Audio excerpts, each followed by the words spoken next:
और अरविंद सिंह मेरे सहयोगी जुड़ चुके हैं इस वक्त सुप्रीम कोर्ट से, लाइव हमारे साथ हैं। अरविंद, यानी अब ये तय हो चुका है कि ईडब्ल्यूएस आरक्षण बरकरार रहेगा, 4 जजेस इसके पक्ष में। बिल्कुल प्योधी, 4-1 से ये पूरा फैसला है और चूंकि बहुमत की राय, 4 जजों की राय ईडब्ल्यूएस आरक्षण के पक्ष में है, लिहाजा ईडब्ल्यूएस आरक्षण को बरकरार रखा है संविधान पीठ ने। हम ये कह सकते हैं बहुमत का ये फैसला है 4-1 से। और 4 जज इस मामले में, जो चीफ जस्टिस यू ललित थे, जस्टिस बेला त्रिवेदी थी और इसके अलावा जस्टिस दिनेश माहेश्वरी और जस्टिस जेबी पारदीवाला, इन 4 जजों की राय ये थी कि ये संविधान की मूल भावना के खिलाफ नहीं है। 3 जो बेसिक सवाल थे जिन पर कोर्ट को विचार कर फैसला देना था, वो ये कि क्या सिर्फ आर्थिक आधार पर आरक्षण दिया जा सकता है और क्या ऐसे जो सरकारी सहायता प्राप्त संस्थान नहीं है, जो गैर सरकारी सहायता प्राप्त निजी संस्थान है, वहां पर दाखिले के नियम सरकार तय कर सकती है।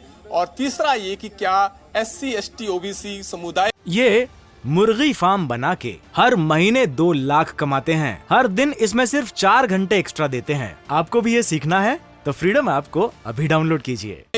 जिनको परंपरागत रूप से आरक्षण मिलता रहा है, क्या उनको आर्थिक आधार पर आरक्षण से बाहर रखा जा सकता है? नहीं। याचिकाकर्ता, जो कि 40 से अधिक याचिकाएं थी, उनका यह कहना था कि इन तीनों कसौटी पर ये ईडब्ल्यूएस आरक्षण संविधान की मूल भावना के खिलाफ है। और इसके अलावा ये 50% आरक्षण की जो अधिकतम सीमा है इंदिरा साहनी जजमेंट के मुताबिक, उसका उल्लंघन भी करता है। तो 4 जजों ने, जिनके नाम मैंने बताए, चीफ जस्टिस के अलावा जो बाकी 3 जज थे, उन्होंने ये माना कि इन कसौटी पर यह संविधान की मूल भावना के खिलाफ नहीं है। समाज में वंचित तबका वो तबका भी है जो आर्थिक तौर पर पिछड़ा हुआ है, उस तबके को उत्थान के लिए आगे लाना सरकार की जिम्मेदारी बनती है। और ऐसे सूरत में समाज में एक रूपता कायम करने के लिए, इक्विलिटी लाने के लिए, समानता लाने के लिए आर्थिक आधार पर आरक्षण दिया जाना गलत नहीं है और संविधान की मूल भावना के खिलाफ नहीं माना है।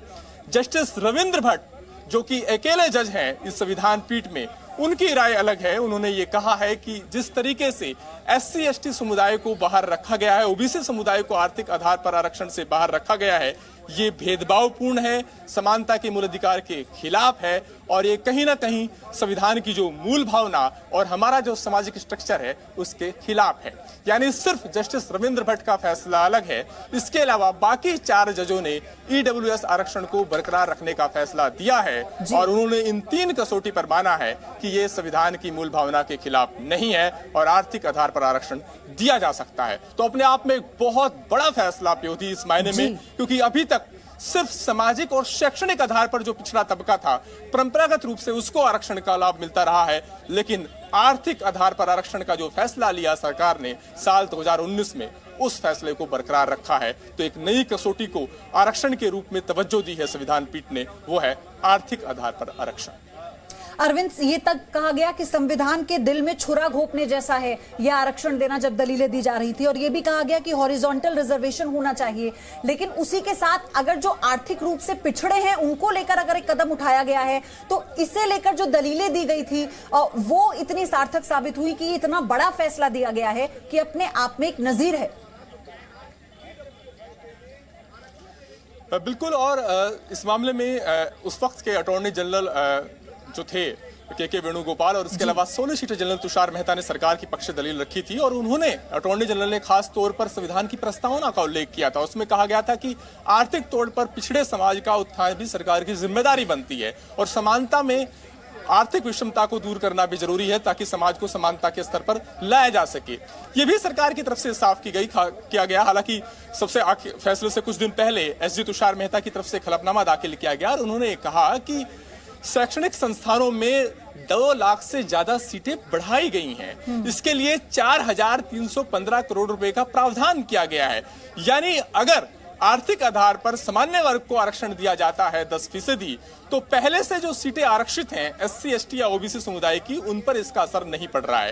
यानी सरकार की तरफ से बार बार साफ करने की कोशिश की गई कि ये उस आरक्षण से अलग है जो कि अभी तक SC ST OBC समुदाय को मिलता रहा है और उससे अलग एक कैटेगरी बनाई गई जो कि आर्थिक आधार पर आरक्षण के लिए हकदार बनती है। ठीक है अरविंद, आप बने रहिएगा हमारे साथ, आपसे लगातार जानकारी लेते रहेंगे। तो ये इस वक्त की सबसे बड़ी खबर जी न्यूज आपको बता रहा है, ईडब्ल्यूएस आरक्षण यानी बरकरार रहेगा। इसे लेकर ऐतिहासिक फैसला आज दिया गया है कोर्ट की तरफ से।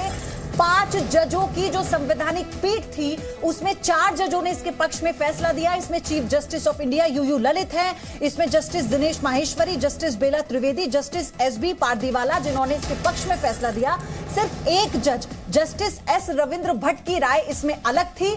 लेकिन आप ये समझिए कि ये ऐतिहासिक फैसला है ईडब्ल्यूएस आरक्षण पर, जिसमें यह कहा गया कि अगर कोई आर्थिक रूप से पिछड़ा है तो उसके लिए अगर सरकार कोई कदम उठाती है तो यह सरकार का दायित्व बनता है। आर्थिक तौर पर वंचित तबके को आगे ले जाना सरकार का दायित्व है, ये कोर्ट में कहा गया और उसके बाद ये ऐतिहासिक फैसला लिया गया। अरविंद, सबसे बड़ी बात यह है कि चारों जजेस ने जो अपनी बात कही है, जो इसके पक्ष में फैसला दिया है, सबने यही कहा कि ये सरकार का दायित्व है और संविधान में संशोधन का प्रावधान तो पहले से होता आ रहा है। बिल्कुल, संविधान का जो अनुच्छेद 15 और 16 है वो ये अधिकार देता है सरकार को कि वो सामाजिक और शैक्षणिक तौर पर जो पिछड़े समुदाय हैं उनको आरक्षण दे सकती है। इसकी व्यवस्था आर्टिकल 15 और 16 में की गई है। सरकार ने जो संशोधन किया 103वां संशोधन, उसके तहत आर्टिकल 15 और 16 में एक खंड 6 जोड़ दिया गया, जिसमें यह प्रावधान किया गया कि शैक्षणिक संस्थानों में, फिर चाहे वो प्राइवेट ही क्यों ना हो, चाहे वो गैर सरकारी सहायता प्राप्ति क्यों ना हो, उनमें और इसके अलावा सरकारी नौकरियों में 10% का आरक्षण दिया जाएगा आर्थिक तौर पर पिछड़े समुदाय को। और इसके लिए बाद में 8 लाख रुपए की जो सालाना इनकम है उसकी सीमा भी तय की गई। यहाँ पर 2 बड़े सवाल थे कोर्ट के। वो ये कि एक सवाल तो यही था कि क्या ये मूल भावना के खिलाफ है। एक इंदिरा साहनी जजमेंट, जो कि मंडल जजमेंट के नाम से भी जिसको जाना जाता है, उसमें जो व्यवस्था दी गई थी वो ये कि अपरिहार्य स्थिति में, यानी असाधारण परिस्थितियों को छोड़कर के बाकी स्थितियों में 50% से ज्यादा आरक्षण नहीं होना चाहिए। तो यहाँ पर सवाल ये था कि चूंकि 27% ओबीसी का आरक्षण है, 7.5% एसटी समुदाय का आरक्षण है, करीबन 15% आरक्षण जो है वो एससी समुदाय का है, तो ये 49.5% पहले से ही होता है। तो ऐसे में अगर 10% आरक्षण दिया जाता है तो क्या ये आरक्षण की जो अधिकतम सीमा तय की गई है 50%, उसका उल्लंघन तो नहीं करता। सरकार का यह कहना था कि ये सुप्रीम कोर्ट का फैसला है, कोई संवैधानिक प्रावधान नहीं है। एक दूसरे राज्य का, शायद कर्नाटक का उदाहरण दिया गया। अरविंद, मैं आऊंगी आपके पास। आदिश अग्रवाल, ये एक बहुत बड़ा ऐतिहासिक फैसला है और साफ तौर पर यह कहा गया जजेस की तरफ से कि आर्थिक तौर पर वंचित तबके को आगे ले जाना सरकार का दायित्व है।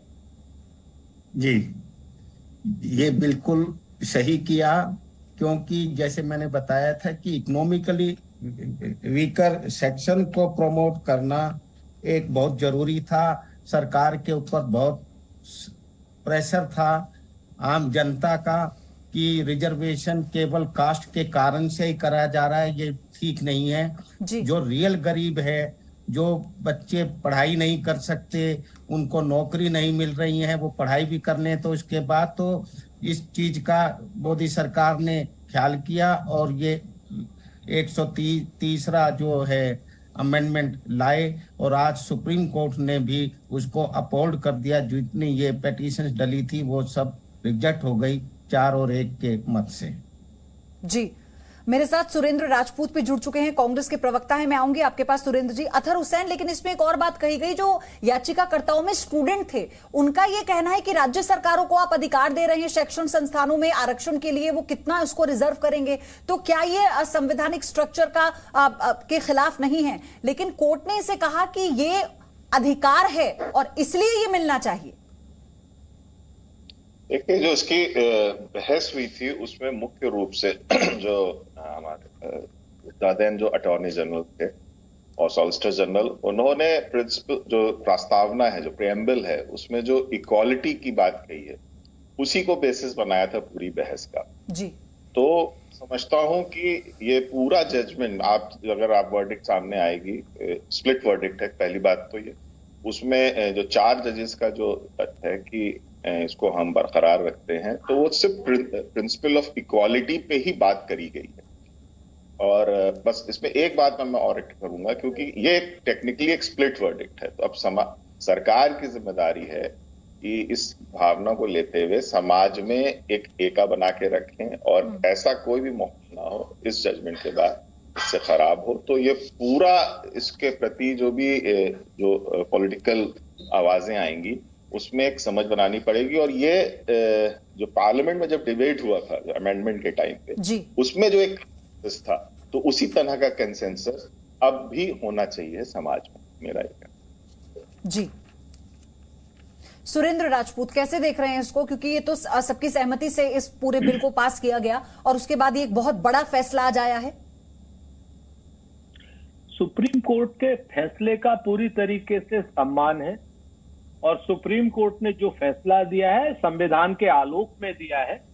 दो चीजें बड़ी स्पष्ट हैं, एक नौकरी देने की बात, दूसरा शैक्षणिक संस्थाओं की बात। सुप्रीम कोर्ट ने मेरे ख्याल से ये कन्फर्म करने की कोशिश की है कि जो सामाजिक रूप से पिछड़े लोग हैं उनके आरक्षण पर कोई इसका विपरीत प्रभाव ना पड़े, चाहे वो नौकरी के लिए हो और चाहे वो शैक्षणिक संस्थाओं में सीटों के रिजर्वेशन के लिए हो।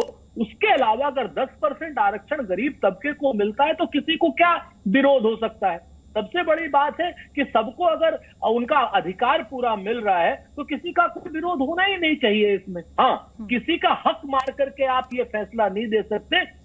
इसकी व्यवस्था सुप्रीम कोर्ट ने भी की, इसकी व्यवस्था लोकसभा क्या नाम और राज्यसभा ने भी की है। तो मुझे ऐसा लगता है कि कहीं ना कहीं इस फैसले में सिर्फ इम्प्लीमेंटेशन के मुद्दे पर यह जरूर जाना चाहिए कि सामाजिक रूप से जो पिछड़े लोग हैं, चाहे वो दलित वर्ग के लोग हों, चाहे वो पिछड़े वर्ग के लोग हों, उनको ये बहुत जिम्मेवारी से सरकार को समझाना होगा कि आपके हक पर कोई डाका नहीं पड़ा है। हाँ। गरीबों को एक हक अगर मिल रहा है तो उसका स्वागत किया जाना चाहिए, उसका सम्मान किया जाना। ठीक, प्रदीप कौशल सर, ये जो बात अभी सुरेंद्र जी ने कही, क्योंकि ये एक, जब भी हम आरक्षण की बात करते हैं तो कोई ना कोई तबका ऐसा होता है जिसमें असंतोष आ जाता है।